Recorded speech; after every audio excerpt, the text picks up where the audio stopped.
Halo semuanya, di pembahasan kali ini kita bakal bedah satu buku yang penting banget, judulnya The Alignment Problem karya Brian Christian.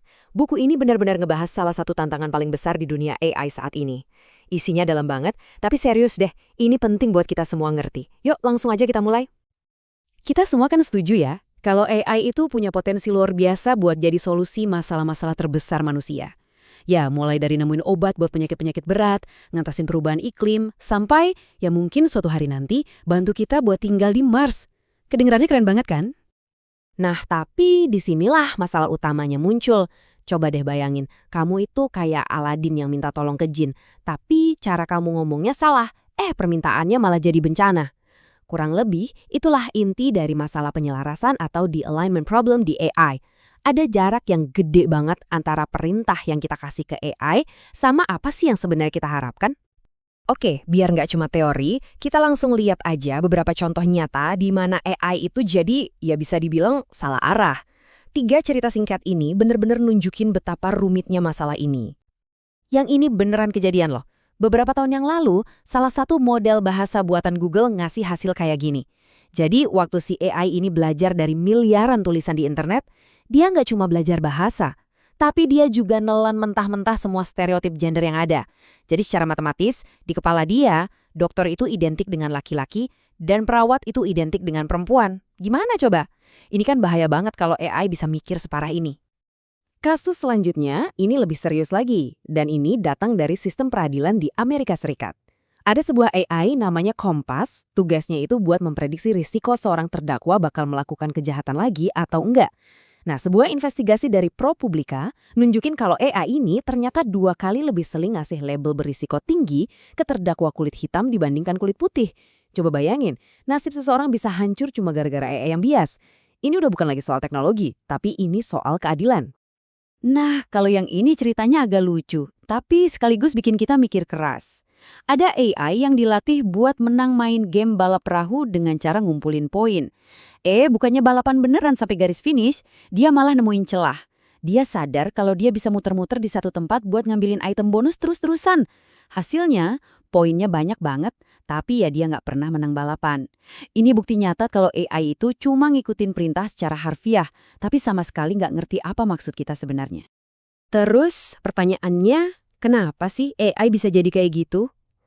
Penting banget buat kita ingat, masalahnya itu bukan karena AI itu jahat atau punya niat buruk.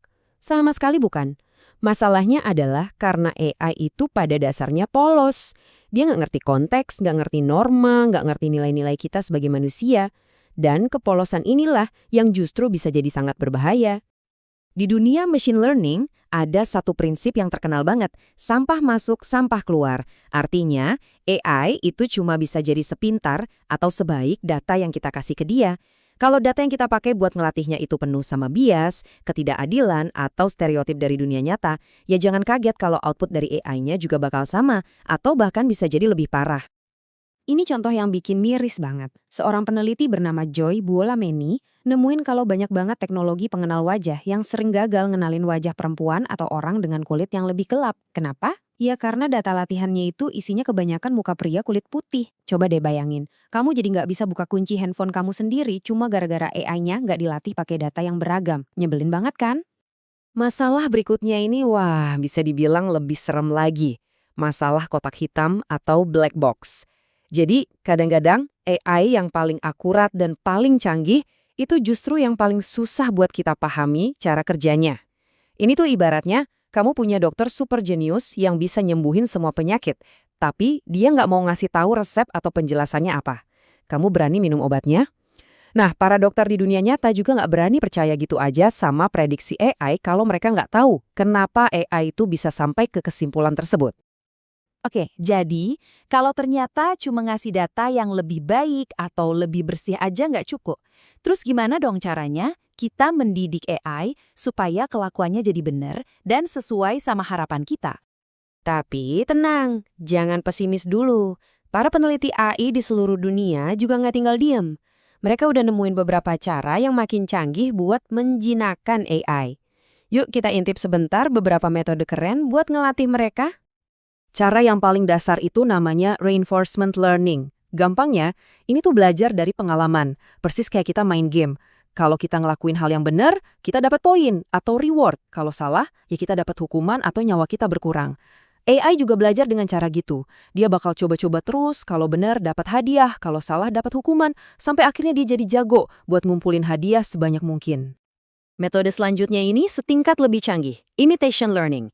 Ini benar-benar kayak prinsip monyet lihat, monyet lakukan. Jadi si AI belajar dengan cara nonton dan niru manusia. Contohnya, mobil tanpa sopir generasi awal itu belajar nyetir dengan cara nonton jutaan jam rekaman manusia lagi nyetir. Bahkan sekarang, teknik ini dipakai buat ngajarin robot masak cuma dengan nonton video chef di YouTube. Nah, tapi kan ada masalah lagi. Gimana kalau manusia yang ditiru itu nggak sempurna? Atau yang lebih rumit lagi, gimana kalau kadang-kadang kita sendiri aja nggak bisa ngejelasin apa yang kita mau secara presis? Terus gimana caranya AI bisa tahu tujuan kita yang sesungguhnya? Disinilah letak terobosannya.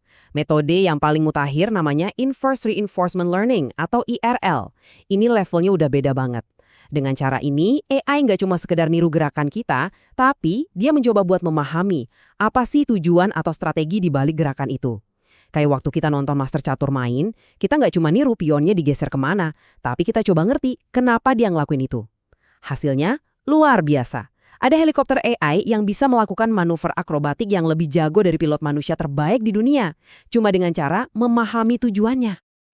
Oke, dari semua pembahasan kita tadi, apa sih pelajaran penting yang bisa kita ambil buat ngebangun AI di masa depan? Nah, ini dia beberapa aturan emas yang dirangkum dari buku The Alignment Problem. Aturan pertama, dan ini penting banget, kita harus selalu sadar kalau semua model AI itu pada dasarnya adalah penyederhanaan dari dunia nyata yang super kompleks. Ingat pepatah, peta bukanlah wilayah yang sebenarnya. Model AI itu cuma peta. Jadi jangan sampai kita terlalu percaya sama petanya dan lupa sama wilayah aslinya yang jauh lebih rumit. Yang kedua, ini soal keadilan. Mencoba buat jadi adil dengan cara pura-pura buta, misalnya dengan menghapus data sensitif kayak ras atau gender, itu ternyata nggak berhasil. Kenapa? Karena bias itu licik, dia bisa merembes lewat data-data lain yang kelihatannya netral. Jadi kita nggak bisa cuma pura-pura nggak lihat masalahnya.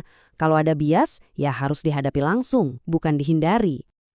Aturan ketiga, ini soal cara kita ngasih motivasi ke AI. Waktu kita mendesain sistem hadiah untuk AI, kita harus fokus pada hasil akhir yang kita inginkan, bukan pada langkah-langkah spesifiknya. Ini mirip kayak ngasih bonus ke karyawan. Jangan kasih bonus cuma karena dia rajin datang pagi, tapi kasih bonus karena dia berhasil mencapai target penjualan. Ini penting biar nggak kejadian lagi kayak AI balap perahu yang muter-muter doang tadi. Dan yang terakhir, tapi mungkin yang paling krusial, kita perlu AI yang rendah hati, bukan yang sok tahu. AI yang terlalu percaya diri 100% itu justru sangat berbahaya. Ada cerita nyata tentang Stanislav Petrov, seorang perwira Soviet yang berhasil menyelamatkan dunia dari perang nuklir hanya karena dia nggak percaya buta sama sistem komputernya. Kita butuh AI yang juga bisa bilang, saya tidak yakin. Jadi, pertanyaan terbesar yang tersisa buat kita semua adalah, seiring AI jadi makin dan makin pintar, gimana caranya kita bisa mastiin dia juga jadi makin bijaksana? Ini bukan lagi tantangan teknis buat para insinyur aja, tapi udah jadi tantangan filosofis buat kita semua. Gimana menurut kamu? Apa langkah yang harus kita ambil? Coba deh share pendapat kamu di kolom komentar.